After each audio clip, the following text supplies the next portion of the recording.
നമസ്കാരം സുഹൃത്തുക്കളെ. ഹിസ്ബുള്ളയുടെ ചീഫ് ഓഫ് സ്റ്റാഫ് സൈനിക തലവൻ തബാബായിയുടെ വിയോഗം നമ്മൾ കഴിഞ്ഞ ആഴ്ച അറിഞ്ഞു. തബാബായി അവിടെ അദ്ദേഹത്തിന്റെ സൈനിക കേന്ദ്രം സന്ദർശിക്കാൻ പോകുന്ന വഴിക്കാണ് ഇസ്രായേലിന്റെ F-35 വന്ന് അവർ കുറെ ബോംബുകൾ ഇങ്ങനെ പാഞ്ഞു വർഷിച്ചു. അങ്ങനെ അതിൽ തബാബായി വിയോഗം. തബാബായി അങ്ങനെ ഹൂറുകളുടെ പോയിരിക്കുകയാണ്. തബാബായി ഒരു വളരെ മിടുക്കനായ വ്യക്തിയാണ്. അദ്ദേഹം മരിക്കുമ്പോൾ പോലും ഹിസ്ബുള്ളയ്ക്ക് നല്ലൊരു സമ്മാനം കൊടുത്തിരിക്കുകയാണ്, അമൂല്യമായ സമ്മാനം. അമേരിക്ക ഞെട്ടിയിരിക്കുകയാണ്, ഇസ്രായേൽ പരിഭ്രാന്തിയിലാണ്. എന്താണ് ഈ സമ്മാനം കൊടുത്തിരിക്കുന്നത്? നമുക്ക് അറിഞ്ഞേ പറ്റൂ. സമ്മാനം വേറൊന്നുമല്ല, US bomber GBU 39 Bravo, American വിമാന കമ്പനിയായിട്ടുള്ള ബോയിങ് ഉണ്ടാക്കുന്ന ഏകദേശം 20,000-ഓളം ബോംബുകൾ ഉണ്ടാക്കിയിട്ടുണ്ട്. GBU 39 Bravo. വളരെ സിമ്പിളായി പറയുകയാണെങ്കിൽ ഖത്തറിലെ ദോഹയിലെ ആക്രമണം നമ്മൾ കണ്ടതാണ്. F-35 വരുന്നു, ഹമാസിന്റെ ബിൽഡിംഗ് എന്ന് പറയുന്ന ബിൽഡിംഗ് മാത്രം പുകയുരുന്നു. ഞാൻ ഒരു നിമിഷം മുകളിലേക്ക് നോക്കി, എങ്ങാനും ഉണ്ടോ F-35 ഒന്നും ഇല്ല. F-35 ഏകദേശം 100-200 കിലോമീറ്റർ അപ്പുറത്തുനിന്നാണ് ഈ പറയുന്ന സാധനമാണ് വന്നിരിക്കുന്നത്. GBU 39 ബ്രാവോ അമേരിക്ക സ്വന്തം സഖ്യകക്ഷികൾക്ക് മാത്രമേ കൊടുക്കൂ. അങ്ങനെ 8 ബോംബാണ് തബാബായിയുടെ വണ്ടികളെയും ബിൽഡിങ്ങുകളെയും ലക്ഷ്യമാക്കി തൊടുത്തുവിട്ട്. 8 എണ്ണം വിട്ടു, ഒരെണ്ണം മാത്രം പൊട്ടിയില്ല. ബാക്കി 7 എണ്ണം പൊട്ടി. അതാണ് ഇപ്പോഴത്തെ പ്രശ്നം. പൊട്ടിയില്ല എന്ന് മനസ്സിലാക്കിയ നെതന്യാഹു ഉടനടി ട്രംപിനെ വിളിച്ചു. ട്രംപ് 2.5 ഇട്ട് കൊടുത്തു.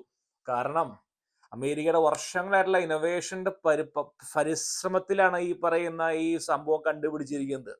ഇതെങ്ങാനും ചൈനയുടെ കയ്യിലോ റഷ്യയുടെ കയ്യിലോ അല്ലെങ്കിൽ ഇറാന്റെ കയ്യിലോ കിട്ടിക്കഴിഞ്ഞാൽ പണി പാലും വെള്ളത്തിൽ കിട്ടും. കാരണം ഇതിന്റെ ഒരു ചെറിയ പാർട്സ് പോലും ഉണ്ടാക്കാൻ പറ്റിയാൽ തന്നെ ഭയങ്കര വിജയമായിരിക്കും ഇത്. റിവേഴ്സ് എഞ്ചിനീയറിംഗിലും മിടുക്കന്മാരാണ് ചൈനക്കാരും. ഇറാന് മോശമല്ല, കാരണം ലക്ഷം ഷഹീദ് എത്രയോ മിസൈൽസ് അവർക്കുണ്ട്. അവരുടെ റിസർച്ച് വിങ് മോശക്കാരൊന്നുമല്ല. ഇതിന്റെ ഇത് കിട്ടിക്കഴിഞ്ഞു, ഇതെല്ലാ പാർട്സ് ഊരുക സൈഡിലേക്ക് വെക്കുക, അടുത്ത് ഓർഡർ ചെയ്യുക, പടം. ഈ സാധനം എങ്ങാനും നാളെ ഉണ്ടാക്കി കഴിഞ്ഞാല് ഇസ്രായേലിന് ഇരിക്കാൻ പറ്റില്ല, തിരിച്ച് ഇങ്ങോട്ട് കിട്ടും പണി. അമേരിക്കൻ സർക്കാർ ഉടനടി ഇടപെട്ടു, ലെബനന്റെ കാല് പിടിക്കുകയാണ്. ഒന്ന് ആലോചിച്ച് നോക്കിയേ. ഹിസ്ബുള്ള അതായത് അവരെ കൊല്ലാൻ വേണ്ടി തൊടുത്തുവിട്ട ബോംബ് അവരിപ്പോ തിരിച്ചു കൊടുക്കേണ്ട അവസ്ഥയാണ് അങ്ങോട്ട് ലെബനൻ സർക്കാരിലേക്ക്. ലെബനൻ സർക്കാർ അമേരിക്കയ്ക്ക് അങ്ങനെ എളുപ്പമൊന്നും കൊടുക്കാൻ പോകുന്നില്ല. എന്തായാലും പണം നല്ല പോലെ വാരി എറിയേണ്ടി വരും. അപ്പൊ അമേരിക്കയ്ക്ക് കിട്ടിയൊരു പണിയാണിത്. 8 എണ്ണം വിട്ടു, 7 എണ്ണം പൊട്ടി, ഒരെണ്ണം പൊട്ടിയില്ല. ഇതിപ്പോ സെയിം സംഭവം. അമേരിക്കയുടെ F-35 സദേൺ ചൈന കടലില് താഴെ പോയപ്പോൾ അമേരിക്ക ഓടിച്ചെന്ന് എടുത്തുകൊണ്ട് വന്നു. കാരണം ഈ പൊട്ടാത്ത ബോംബാണ് ഏറ്റവും വലിയ പ്രശ്നക്കാരൻ. പൊട്ടിയ ബോംബ് പോട്ടെ, വലിയ ശല്യമൊന്നുമില്ല, പൊട്ടാത്ത സാധനമാണ് കിട്ടിയിരിക്കുന്നത്.